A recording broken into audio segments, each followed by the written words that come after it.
Assalamualaikum warahmatullahi wabarakatuh. Alhamdulillah wa syukurillah. La hawla wa la quwata illa billah. Asyhadu an la ilaha illallah wa asyhadu anna Muhammadar Rasulullah. Allahumma sholli ala Sayyidina Muhammad wa ala ali Sayyidina Muhammad fil alamina innaka Hamidum Majid. Amma ba'du. Saudaraku rahimakumullah. Kita bertemu lagi dalam kesempatan atas izin Allah, dengan rahmat Allah, tentu dalam keadaan sehat walafiat.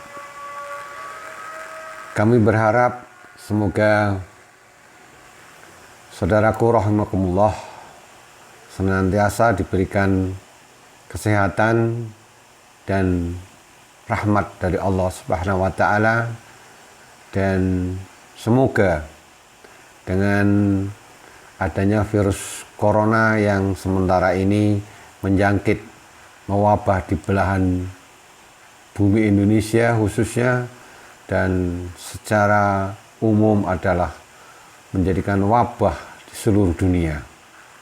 Mudah-mudahan kita terhindar dari itu semua, dan akhirnya kita kelak juga akan diwafatkan dalam keadaan husnul khotimah, serta kita akan dikumpulkan di alam baka kelak bersama para siddiqin.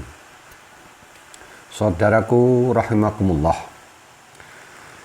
saya ingin mengambil sebuah judul dalam kesempatan pertemuan kali ini, yaitu nikmatnya bergosip.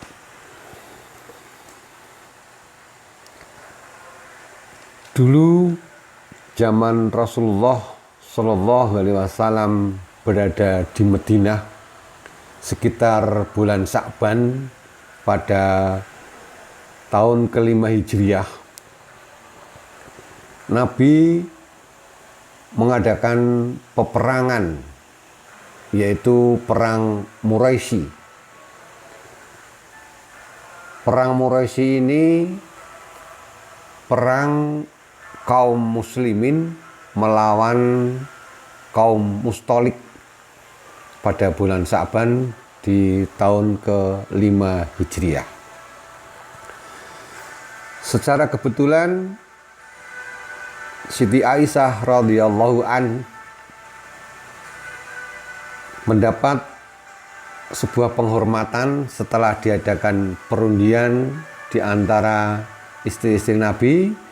Maka Siti Aisyah radhiyallahu an berkesempatan untuk mendampingi perang bersama Nabi, dan peperangan ini juga diikuti oleh orang-orang munafik. Singkat kata, pada perjalanan setelah pulang dari perang, kemudian semua rombongan istirahat pada sebuah tempat. Secara kebetulan Siti Aisyah radhiyallahu mempunyai hajat, dalam sebuah riwayat ingin buang air kecil, hajat kecil.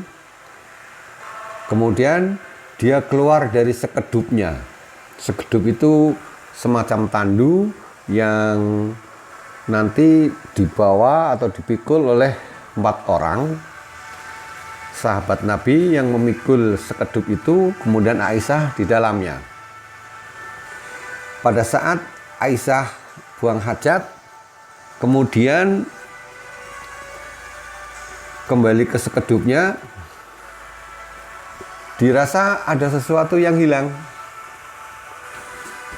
Ternyata kalungnya patah, sehingga Aisyah berkesimpulan kembali ke tempat di mana tadi buang hajat. Dia mencari kalung safirnya yang hilang dalam keadaan sudah malam, suasananya tentu gelap gulita. Aisyah tidak menemukan kalung yang dimiliki. Kemudian Aisyah kembali kepada tempat peristirahatan tadi. Apa yang terjadi? Rombongan ternyata sudah pergi menuju perjalanan ke Madinah.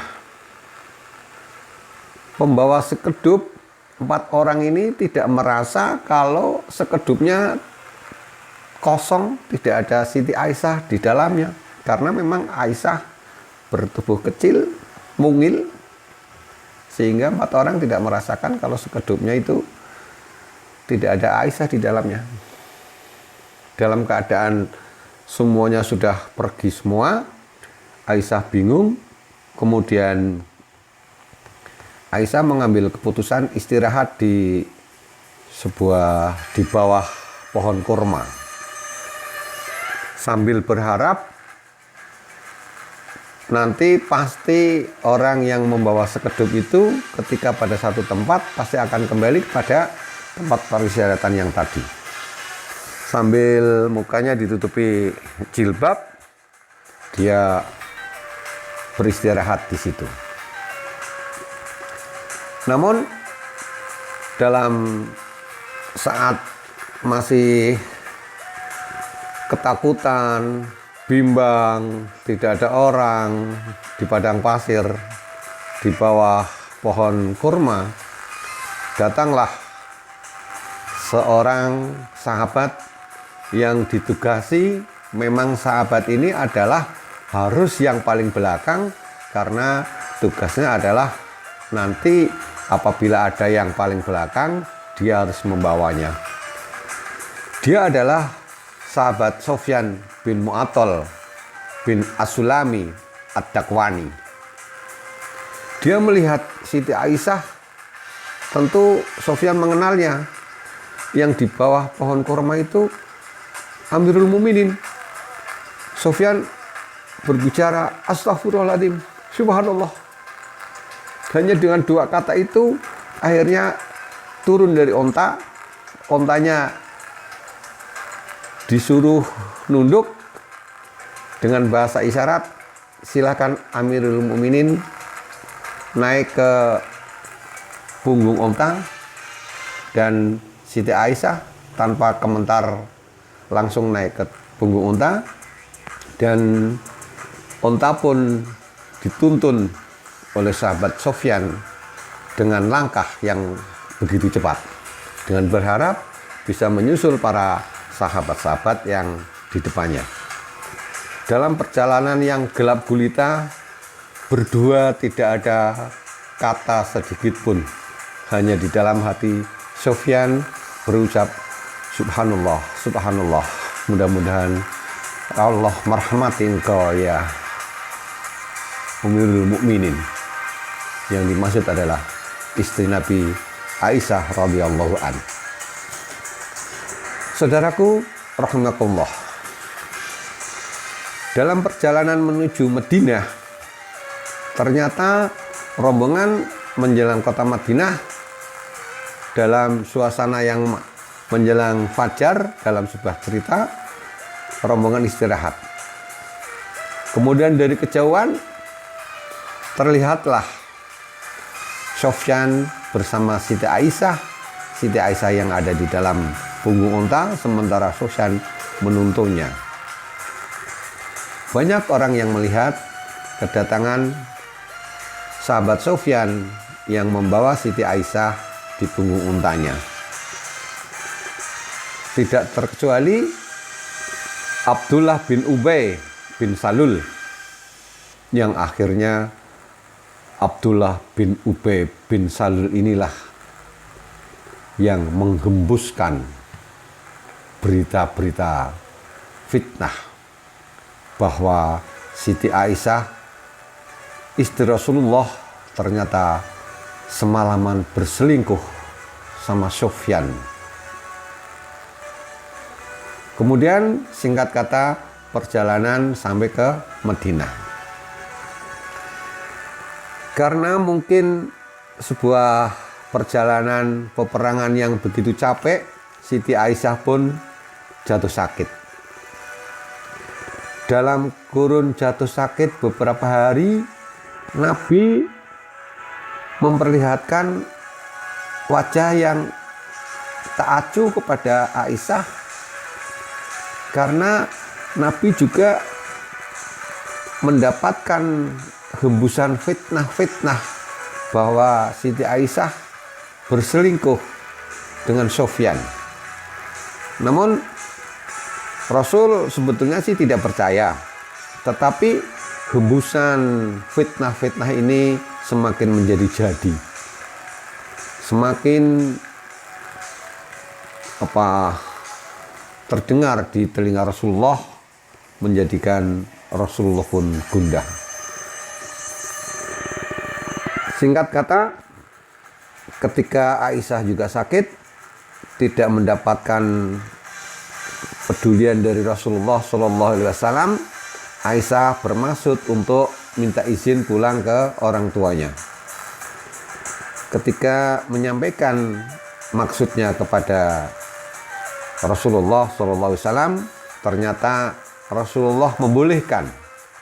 Padahal hati Aisyah kecewa karena maksud pingin pulang ke kedua orang tuanya itu diharapkan untuk tidak boleh sama Rasulullah, tetapi ternyata Rasulullah mengizinkan. Sementara Aisyah pulang ke ayah ibunya, yaitu Abu Bakar As-Siddiq, Rasulullah tidak bersama beliau. Namun hari ke hari Rasulullah merasa gundah. Apa sebetulnya yang terjadi pada Siti Aisyah? Dan secara kebetulan selama 1 bulan tidak ada wahyu yang turun dari Allah Subhanahu wa Ta'ala. Akhirnya dalam keadaan gundah, dalam sedih, Rasulullah datang ke masjid mengklarifikasi sebuah kejadian yang menurut Rasulullah adalah sesuatu yang tidak pas. Rasulullah di masjid mengadakan klarifikasi kepada sahabat-sahabatnya yang mengatakan, "Demi Allah, saya tidak melihat 2 orang, yaitu Aisyah dan Sofyan, ada padanya kejelekan. Yang saya lihat adalah hanyalah kebaikan." Namun apa hembusan fitnah dari para munafik, terutama pentolannya adalah Abdullah bin Ubay bin Salul, mendengungkan fitnah-fitnah itu semakin jadi, semakin meluap-luap. Akhirnya Rasulullah SAW datang ke rumah Siti Aisyah, ke rumah mertua, yaitu Abu Bakar As-Siddiq. Rasulullah menanyakan kepada Siti Aisyah, "Ya Aisyah, apabila engkau betul melakukan apa yang dituduhkan oleh orang-orang, maka segeralah bertobat kepada Allah Subhanahu wa Ta'ala." Pernyataan oleh Rasulullah Muhammad SAW ini ditangkap oleh Siti Aisyah sebagai sebuah tuduhan. Aisyah hanya menangis sejadi-jadinya karena dia tidak merasa berbuat apa-apa. Fitnah yang melanda dirinya, di samping menjadikan dirinya sakit, Rasulullah sendiri seakan-akan percaya dengan adanya tuduhan, adanya fitnah dari orang-orang munafik. Dalam gunjingan fitnah yang semakin menjadi jadi, Rasulullah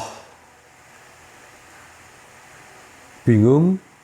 Rasulullah tidak tahu menahu apa yang harus Rasulullah lakukan. Ketika Rasulullah mau pergi, mau pamitan, ternyata doa Aisyah yang memohon kepada Allah Subhanahu wa Ta'ala untuk dibersihkan perilaku yang sebenarnya, untuk dibersihkan dari gosip-gosip, dibersihkan dari fitnah-fitnah dijawab oleh Allah Subhanahu wa taala dalam kesempatan itu. Sehingga turunlah wahyu yang selama 1 bulan tidak ada wahyu kepada junjungan Nabi besar kita Muhammad SAW. Maka asbabun nuzul surat An-Nur ayat 11 sampai ayat 20 turun pada saat itu, menjawab sekaligus membersihkan apa yang terjadi pada diri Aisyah dan Sofyan. Surat An-Nur ayat 11 dan 20 yang pokok dari menjawab membersihkan perilaku Aisyah adalah di dalam surat An-Nur ayat 11 yang berbunyi, Innal ladzina ja'u bil ifki usbatum minkum la tahsabu syarrul lakum bal huwa khairul lakum. Sesungguhnya orang-orang yang membawa fitnah bohong itu adalah dari golonganmu juga. Bukankah berita itu buruk bagimu, tetapi semata itu adalah menguntungkan. Huwa khairul lakum, itu baik bagimu. Jadi saudara-saudaraku rahimakumullah, Allah menjawab doa Aisyah dengan surat An-Nur ayat 11 ini yang mengatakan bahwa berita fitnah itu sungguh tidak benar. Kemudian ayat berikutnya berbunyi, likulli imri'im minhum maktasaba minal ism walladzi tawalla kibrahu minhum lahu atuun adim. Bahwa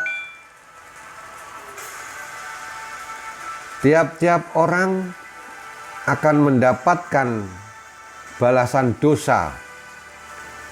Setiap fitnah akan mendapatkan dosa sesuai dengan kadar perbuatan dosanya. Siapa yang berbuat fitnah sedikit, maka akan mendapatkan dosa sedikit.